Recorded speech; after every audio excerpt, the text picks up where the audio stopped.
நேயர்களுக்கு யோக பிருந்தாவின் வணக்கங்கள். இந்த நாள் இனிய நாளாக வாழ்வில் எல்லோரும் எல்லா வளமும் பெற்று வாழ வேண்டும். இப்ப நம்ம ஒரு பதிவ பார்க்க போறோம். என்ன அப்படின்னா, அமாவாசையில் வரும் சூரிய கிரகணம். அதற்கு என்ன பரிகாரம் செய்ய வேண்டியது? அத பத்தி தான் இப்ப நம்ப பேச போறோம். இந்த அமாவாசை சனிக்கிழமை வருகிறது. ஆனா இந்த சனிக்கிழமை பார்த்தீங்கன்னா, புரட்டாசி மாசம் கடைசி சனிக்கிழமை.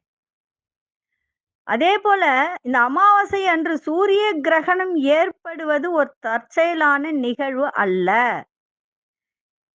இது ஒரு ஜோதிட நிகழ்வாக தான் இதை கருதப்படுகிறது. ஜோதிட நிகழ்வு அப்படின்னு சொல்றத விட, இந்த ஆண்டு இந்தியாவில் ஒரு பகுதி சூரிய கிரகணம், நான் ஏற்கனவே இந்த கிரகணத்தை பத்தி போட்டிருக்கேன். நம்ம இந்தியாவுல தெரியாது அப்படின்னு சொல்லி, ஒரு பகுதி சூரிய கிரகணம் தென்படாது.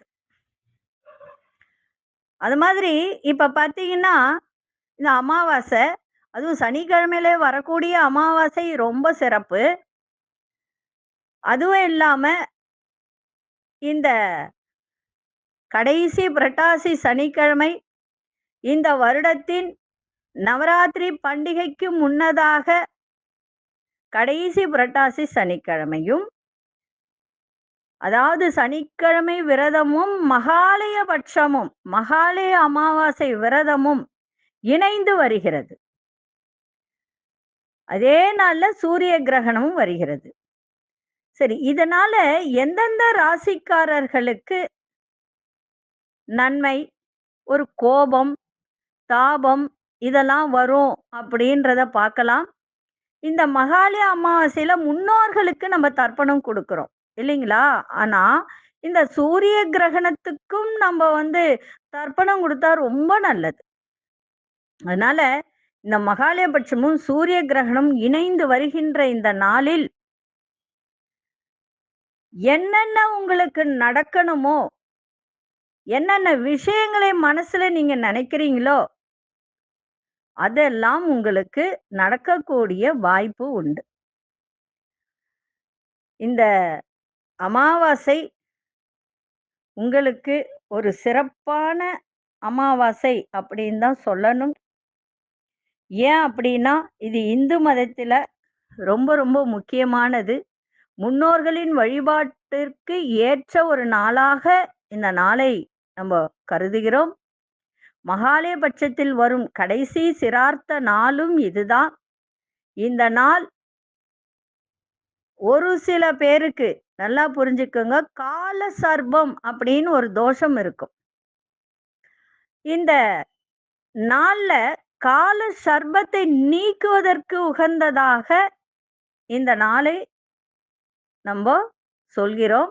அதனால இந்த தர்ப்பணம் கொடுக்கும்போது முன்னோர்களுக்கும் கொடுக்கலாம். அதுவும் சூரிய கிரகணத்தோடு வரும்போது இன்னும் சிறப்பு. நம்ம இந்தியாவில் இந்த சூரிய கிரகணம் தெரியாது அப்படின்னு சொன்னாலும், சனிக்கிழமை அமாவாசையின் இந்த சுப நேரம் அப்படின்னு சொல்லும்போது 13ஆம் தேதி இரவு 9:50 மணிக்கு தொடங்கி 50 நிமிடத்துக்கு 9 மணி இரவு 9:50 தொடங்கி அக்டோபர் மாதம் இரவு 14ஆம் தேதி இரவு 11:24 மணிக்கு முடிவடைகிறது. அமாவாசை அன்று சூரிய கிரகணத்தின் தற்செயல் நிகழ்வு வெளிநாட்டுல மட்டும்தான் தெரியும், இந்தியாவில் தெரியாது. இருந்தாலும் இரவு 8:34 மணிக்கு நிகழ உள்ளது. இந்த அக்டோபர் மாதம் 14ஆம் தேதி அன்று அதிகாலை 2:25 மணி வரை இது நீடிக்கும். நம்ம முதல்ல அமாவாசை அன்று தர்ப்பணம் கொடுத்துருவோம்.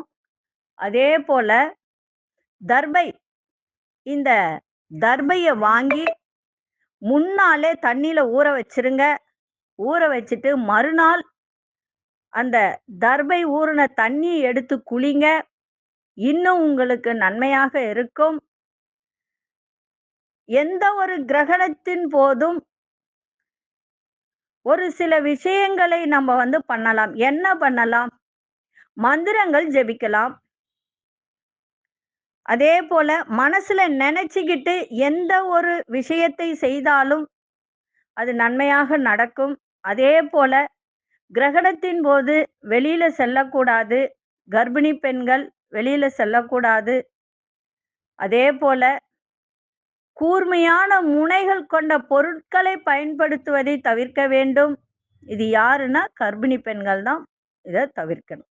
அது எல்லாம் உங்களுக்கு தெரியும்.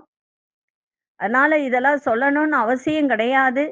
அதனால தர்பையை வாங்கி எல்லா ராசிக்காரர்களும், நான் இந்த ராசிக்காரர்கள் மட்டும்தான் சொல்ல மாட்டேன், எல்லா ராசிக்காரர்களும் சென்று, ஏன்னா இது கால புருஷன் அப்படின்னு சொல்லக்கூடிய 6ஆம் இடத்தில் இந்த சூரியன் சந்திரன் ஒன்றாக இணைகிறது.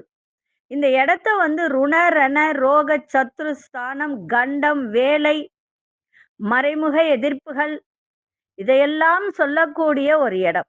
அதனால இந்த அமாவாசையும் சூரிய கிரகணம் இணைந்து வருகின்ற இந்த நாட்களில் ஒரு எதிர்மறையான எண்ணங்களை வைக்காதீங்க. நேர்மறை எண்ணங்களை வைங்க. அதே மாதிரி இந்த துளசி இலைகள் எல்லாம் ஒரு தண்ணி எடுத்து அந்த தண்ணியில போட்டு அந்த தண்ணியை குடிங்க. முடிந்த அளவுக்கு துளசியை போட்டு தண்ணி குடிச்சா ரொம்ப நல்லது. அதே போல கிரகணம் முடிஞ்ச பிறகு சாப்பிட்றது நல்லது. ஆனா இது இரவுல வர்றதுனால நமக்கு ஒன்றும் பிரச்சனை கிடையாது. பயப்பட வேண்டிய அவசியம் இல்லை. சரிங்களா? இருந்தாலும் இது அமாவாசை நேரத்தில் வருவதால் ஒரு சில பிரச்சனைகள் ஏற்படும். அதனால வெளியில யாரும் போகாதீங்க. இந்த தர்பையை வாங்கி வீடு ஃபுல்லா அங்கங்க வைங்க. சாப்பாட்டுல எல்லாம் போடுங்க, அரிசியில போடுங்க, தண்ணியில போடுங்க. நீங்க படுக்கும்போது தலையணை அடியில வச்சு கூட இதை வச்சு தூங்கலாம். அப்போ உங்களுக்கு தேவையில்லாத பிரச்சனைகள் வராது. இந்த கிரகணத்தின் போது மறுநாள், அதாவது சனிக்கிழமை இந்த கிரகணம் ஆரம்பிக்குது.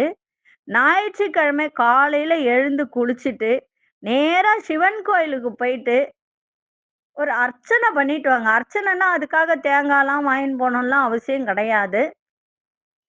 வில்வம் வாங்கிட்டு ஒரு வெத்தலை பாக்கு, பழம் அது மட்டும் வச்சு அவரவர்கள் பேர்ல அர்ச்சனை பண்ணிட்டு வாங்க. இன்னும் உங்களுக்கு நன்மை. அப்படி இல்லைன்னா நவகிரகத்துல இருக்கக்கூடிய ராகு கேதுவுக்கு கூட பண்ணலாம். ஏன்னா சூரியன் சந்திரன் இணைவு இல்லையா?